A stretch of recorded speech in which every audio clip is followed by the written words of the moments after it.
안녕하십니까? 삶의 지혜와 깊은 울림을 나누는 시간입니다. 오늘 우리는 우리 마음 가장 깊은 곳에 자리한 소망이라는 주제에 대해 이야기 나누고자 합니다. 인생의 혹독한 시련 속에서 모든 것이 무너져 내리는 것 같은 절망의 순간에 과연 우리를 다시 일어서게 하는 힘은 어디에서 오는 것일까요? 오늘 이 이야기가 여러분의 마음에 살아있는 소망의 씨앗을 심는 귀한 시간이 되기를 소망합니다. 잠시 귀를 기울여 주시는 동안 하나님의 은혜가 여러분과 함께하기를 기도합니다.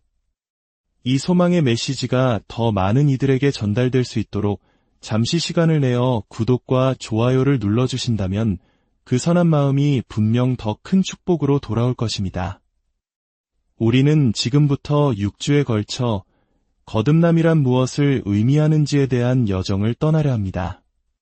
신약 성경에 기록된 요한, 바울, 베드로의 편지들을 통해 새로운 탄생에 대한 진정한 의미를 탐구해 볼 것입니다. 어떤 이들은 거듭남이라는 개념이 실패한 인생, 가난하고 소외된 사람들에게나 필요한 위로라고 생각할지 모릅니다. 과거 1960년대 런던의 중심가 금융지구에 위치한 한 교회의 목사님이 거듭남에 대해 설교했을 때 많은 성공한 엘리트 교인들은 불편한 기색을 감추지 못했습니다. 한 사람은 심지어 목사님, 그 메시지는 여기보다 가난한 동네 교회에 더 어울리는 것 같습니다. 라고 말하기도 했죠.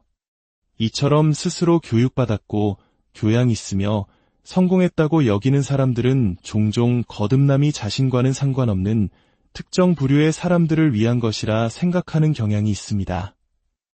특히 한국 사회처럼 치열한 경쟁 속에서 성공을 쟁취한 분들에게는 더욱 그렇게 느껴질 수 있습니다.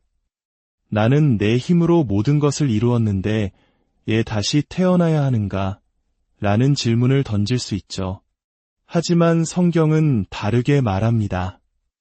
요한, 바울, 베드로, 그리고 예수님 자신까지도 한 목소리로 말씀하십니다. 너희는 반드시 거듭나야 한다. 이것은 선택이 아닌 모든 인간을 향한 필수적인 부르심입니다.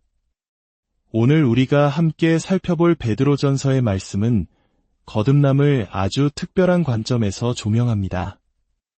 사실 저도 처음에는 이 구절이 거듭남의 핵심 메시지 중 하나가 될 것이라고는 예상하지 못했습니다. 베드로전서 1장 3절은 이렇게 기록되어 있습니다. 우리 주 예수 그리스도의 아버지 하나님을 찬송하리로다. 그의 많으신 긍휼하심을 따라 예수 그리스도를 죽은 자 가운데서 부활하게 하심으로 말미암아 우리를 거듭나게 하사 살아있는 소망이 있게 하시며 거듭난다는 것은 무엇입니까? 베드로는 그것이 바로 살아있는 소망을 갖게 되는 것이라고 말합니다. 살아있는 소망. 이것이 과연 무슨 의미일까요? 우리는 오늘 이 본문을 통해 4가지 질문을 던져보려 합니다. 첫째, 왜 우리에게 살아있는 소망이 필요한가? 둘째, 그 소망은 우리 삶에서 어떻게 작용하는가? 셋째, 어떻게 그 소망을 얻을 수 있는가? 넷째, 일단 얻은 소망을 어떻게 활성화시킬 수 있는가? 첫 번째 질문, 왜 우리에게 이 살아있는 소망이 필요할까요? 그 답은 베드로가 이 편지를 썼던 대상자들의 상황 속에 있습니다.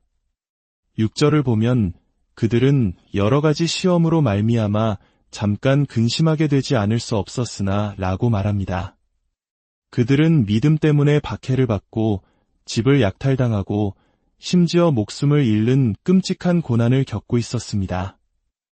고난 속에서 소망이라는 단어가 등장하는 것은 결코 우연이 아닙니다.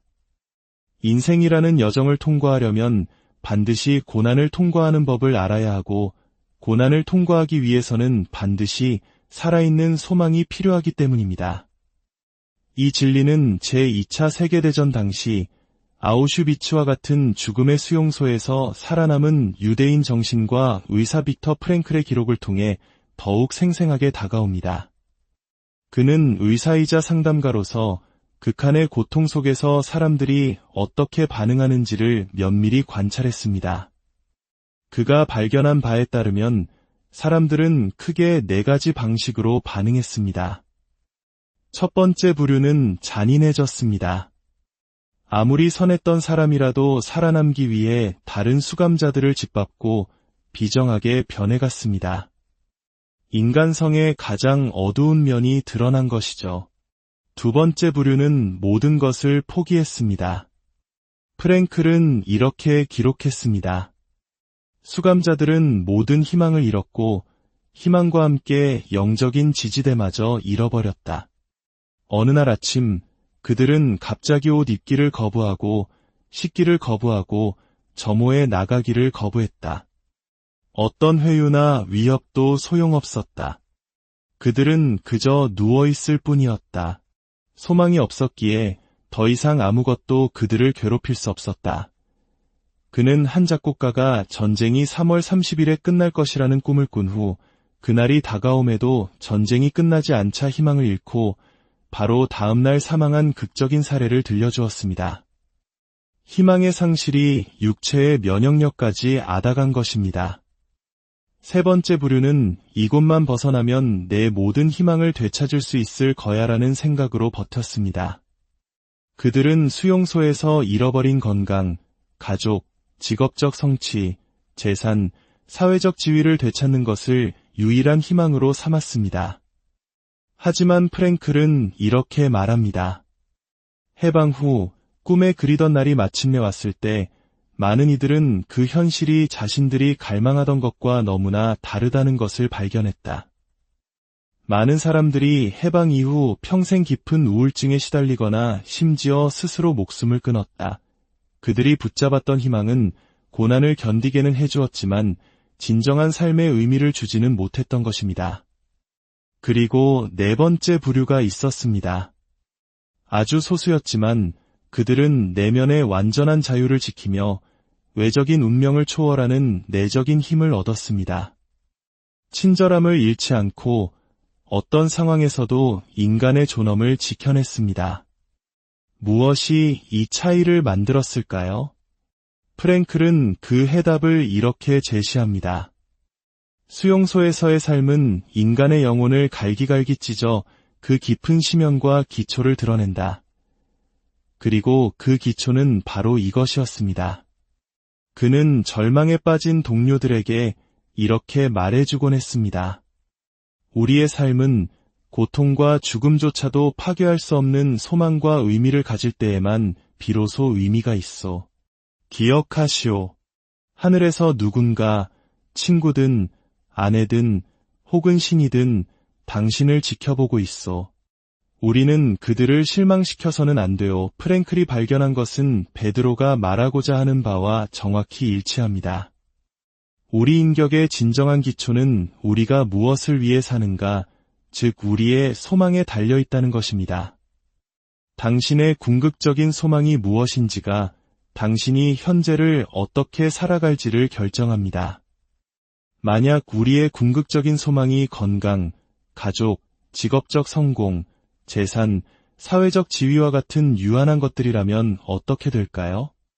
이것들은 결코 나쁜 것이 아닙니다. 하지만 이것이 인생의 전부가 된다면 고난이란 바로 이런 것들을 하나씩 빼앗아가는 과정일 뿐입니다. 그리고 인생에서 고난은 피할 수 없습니다. 언젠가 우리는 이 모든 것을 잃게 될 것입니다. 마치 수용소가 인생의 모든 필연적인 상실을 한순간에 응축해 놓은 것처럼 말입니다. 유한한 것들에 소망을 둔 사람은 고난 앞에서 잔인해지거나 절망하거나 혹은 살아남더라도 깊은 환멸에 빠지게 될 것입니다. 바로 이것이 우리에게 살아있는 소망, 즉 죽지 않는 소망, 썩지 않는 영원한 소망이 필요한 이유입니다. 두 번째 질문으로 넘어가 보겠습니다. 그렇다면 이 살아있는 소망은 우리 삶에서 구체적으로 어떻게 작용할까요?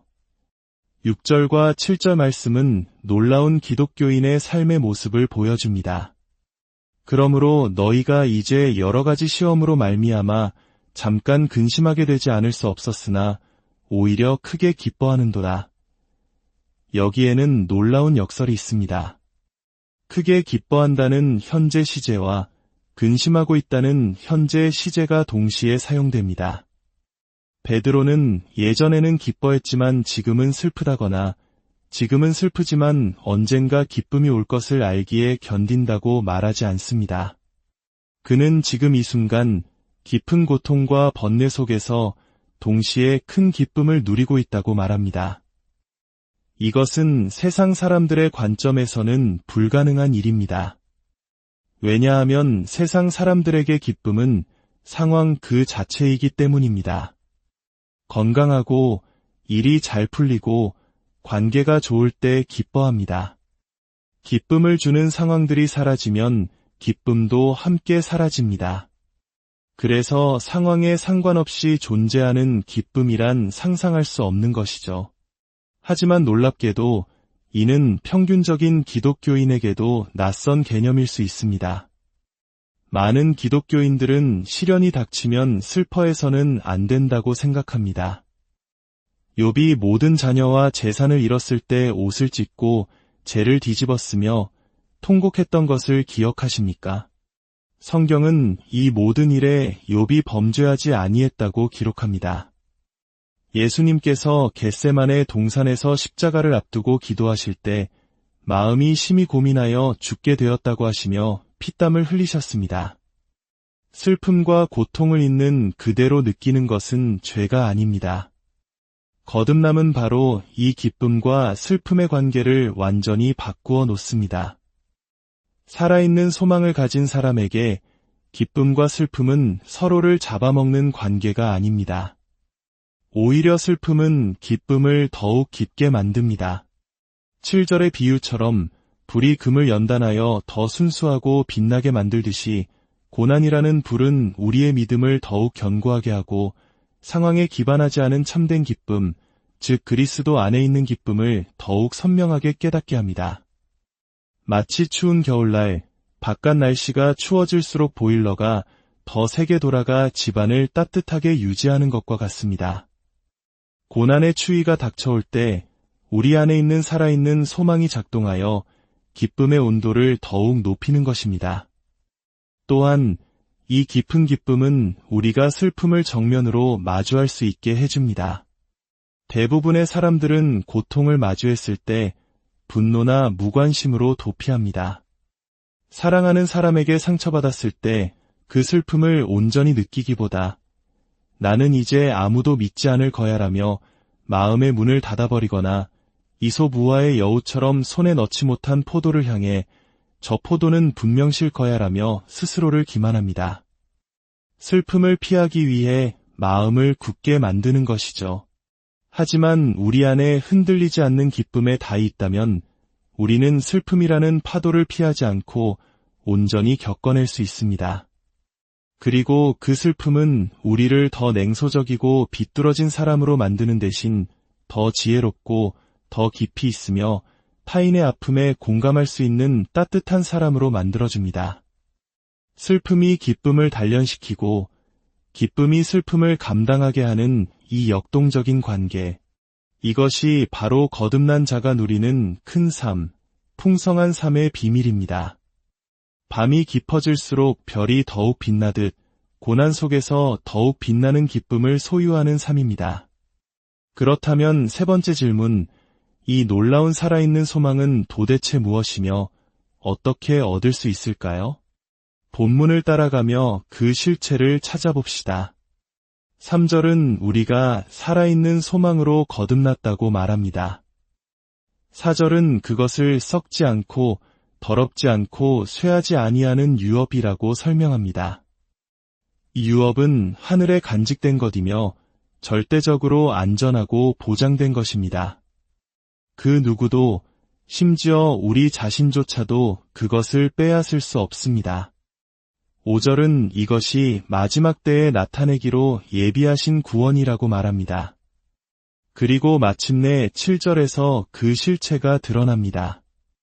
너희 믿음의 확실함은 불로 연단하여도 없어질 금보다 더 귀하여 예수 그리스도께서 나타나실 때에 칭찬과 영광과 존귀를 얻게 할 것이니라. 예수님께서 다시 오시는 그 마지막 날, 우리 믿음의 결과로 우리가 얻게 될 것이 무엇이라고 합니까? 바로 칭찬과 영광과 존귀입니다. 여기서 우리는 놀라운 반전을 마주합니다. 이 칭찬과 영광과 존귀는 우리가 하나님께 드리는 것이 아니라 하나님으로부터 우리가 받는 것입니다. 어떻게 이런 일이 가능할까요? 이것이 바로 복음의 핵심입니다. 고린도후서 5장 21절은 말합니다. 하나님이 죄를 알지도 못하신 이를 우리를 대신하여 죄로 삼으신 것은 우리로 하여금 그 안에서 하나님의 의가 되게 하려 하심이라. 십자가 위에서 예수님께서는 우리가 받아야 할 모든 저주와 정죄와 심판을 대신 받으셨습니다. 그리고 그를 믿는 우리에게는 예수님께서 받으셔야 마땅한 모든 칭찬과 영광과 존귀를 선물로 주십니다. 이것은 우리의 노력이나 자격으로 얻는 것이 아니라 오직 예수 그리스도의 부활을 통해 거저 주어지는 하나님의 은혜입니다. 이것이 바로 하늘에 간직된 우리의 유업입니다. 마지막 그날 하나님께서 예수님을 향한 그 사랑과 기쁨과 영광을 우리에게 온전히 쏟아 부어주실 것입니다. 그 사랑의 품에 안길 때 우리는 완전하게 될 것입니다. 이 사실을 아는 것, 이 소망이 어쩌면이 아니라 반드시 이루어질 약속임을 아는 것이 바로 살아있는 소망입니다. 이 소망은 우리의 삶의 기초를 송두리째 바꿉니다. 장차올 궁극적인 부요함을 아는 자는 현재의 물질적 부에 연연하지 않습니다. 만왕의 왕이신 하나님의 인정을 받을 것을 아는 자는 세상 사람들의 평가에 흔들리지 않습니다. 새로운 소망을 얻는다는 것은 새로운 정체성, 새로운 인격을 얻는 것입니다. 이것이 바로 거듭남입니다. 마지막 4번째 질문입니다. 이 살아있는 소망을 얻었다면 어떻게 그것을 내 삶 속에서 활성화시킬 수 있을까요? 어떤 분들은 이렇게 말할지도 모릅니다. 나는 복음을 믿고 내가 구원받았다는 것도 압니다. 하지만 솔직히 지금 겪고 있는 고난이 너무나 버겁습니다. 이 소망이 현실처럼 느껴지지 않습니다. 그 해답은 8절에 있습니다. 예수를 너희가 보지 못하였으나 사랑하는도다. 이제도 보지 못하나 믿고 말할 수 없는 영광스러운 즐거움으로 기뻐하니 소망을 활성화하는 길은 추상적인 능력을 구하거나 막연히 천국의 저택을 상상하는 것이 아닙니다. 바로 그분을 바라보고 그분을 사랑하는 것입니다. 우리의 고난을 이기기 위해 그분이 자신의 고난을 어떻게 이기셨는지를 생각해 보십시오. 히브리서 12장은 예수님께서 그 앞에 있는 기쁨을 위하여 십자가를 참으사 부끄러움을 개의치 아니하셨다고 말씀합니다. 십자가라는 그 끔찍한 고통을 견디게 한 기쁨은 과연 무엇이었을까요? 그것은 단순히 천국의 영광이 아니었습니다. 그분은 원래 그 영광을 소유하신 분이었기 때문입니다. 이사야 신세장은 그 기쁨의 실체를 보여줍니다. 그가 자기 영혼에 수고한 것을 보고 만족하게 여길 것이라. 나의 의로운 종이 자기 지식으로 많은 사람을 의롭게 하며 그가 고난을 통해 보게 될 결과 그를 만족하게 할 그 기쁨은 바로 의롭게 된 많은 사람들, 바로 우리였습니다. 그분의 살아있는 소망은 바로 우리였습니다. 영원히 우리와 함께하고 우리를 당신의 품에 안고 우리에게 사랑과 기쁨을 쏟아 부어주실 그날을 바라보는 것이 그분의 기쁨이었습니다. 바로 이 지점에서 놀라운 신비가 일어납니다. 당신이 그분의 살아있는 소망이라는 사실을 깨달을 때 비로소 그분이 당신의 살아있는 소망이 됩니다. 이 진리를 깊이 묵상하십시오.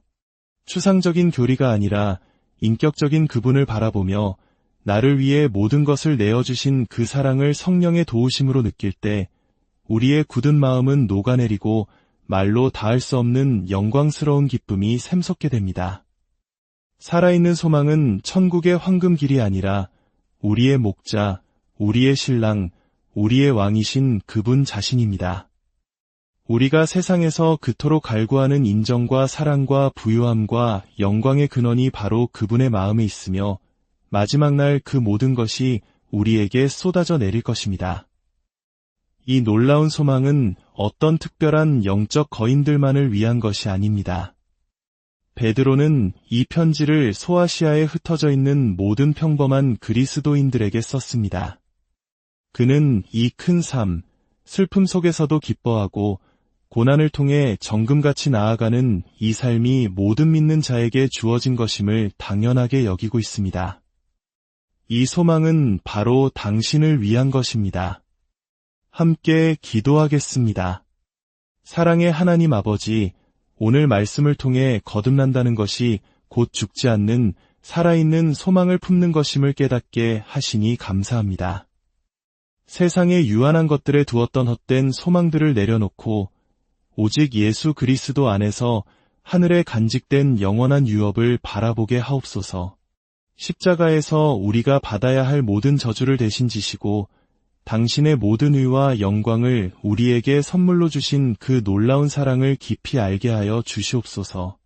지금 여러 가지 시험으로 인해 근심하고 있는 당신의 자녀들이 있다면 그 슬픔이 우리를 잠식하지 않고 오히려 우리의 믿음을 연단하여 주님 안에 있는 참된 기쁨을 맛보게 하는 통로가 되게 하여 주시옵소서.